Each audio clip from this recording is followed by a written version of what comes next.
باللہ من الشیطان الرجیم بسم اللہ الرحمن الرحیم۔ میری آج کی ویڈیو کا عنوان ہے شان عطائے رسول صلی اللہ علیہ وسلم۔ علاء بن حضرمی رضی اللہ عنہ نے بحرین کے خراج میں 1,00,000 درہم سرکار دو عالم صلی اللہ علیہ وسلم کی خدمت میں بھیجے۔ حضور علیہ السلام نے فرمایا اس کو مسجد میں ڈال دو۔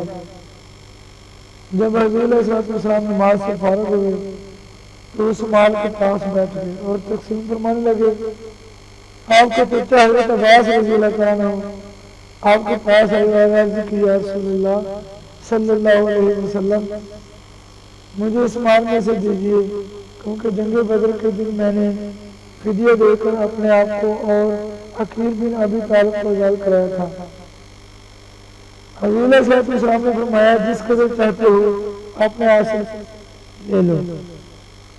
حضرت عباس رضی اللہ عنہ نے دونوں ہاتھوں سے اپنے کپڑے میں بہت سا مال ڈال لیا، پھر اٹھانے لگے تو نہ اٹھا سکے۔ عرض کی یا رسول اللہ صلی اللہ علیہ وسلم آپ کسی سے فرما دیں کہ اٹھا کر مجھ پر رکھ دیں۔ حضور علیہ السلام نے فرمایا میں کسی سے اٹھانے کو نہیں کہتا۔ تو حضرت عباس رضی اللہ عنہ نے عرض کی کہ آپ خود اٹھا کر مجھ پر رکھ دیں۔ حضور علیہ السلام نے فرمایا میں اسے نہیں اٹھاتا۔ اس پر حضرت عباس رضی اللہ عنہ نے اس میں سے کچھ گرا دیا، کم کر دیا، پھر اٹھانے لگے تو تب بھی نہ اٹھایا۔ عرض کی یا رسول اللہ صلی اللہ علیہ وسلم آپ کسی سے فرما دیں کہ اٹھا کر مجھ پر رکھ دیں۔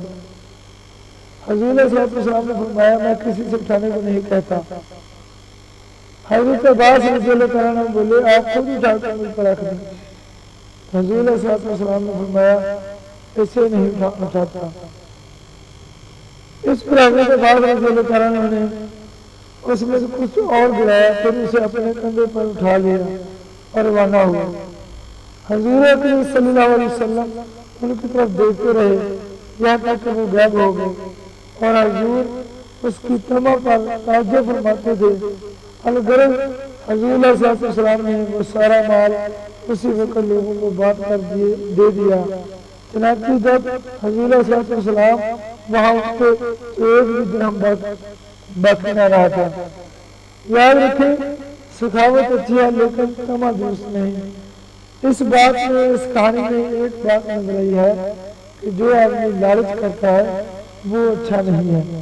جس طرح کہ حضرت عباس رضی اللہ عنہ نے لالچ کر کے اپنی جھولی میں زیادہ مال ڈال لیا تھا اور اٹھنے کے قابل نہ رہا، تو اتنا لینا چاہیے جتنا آپ کو ضرورت ہے۔ میری ویڈیو جن دوستوں کو پسند آئے ان سے گزارش ہے کہ وہ شیئر بھی کرے اور میرے چینل کو سبسکرائب بھی کرے۔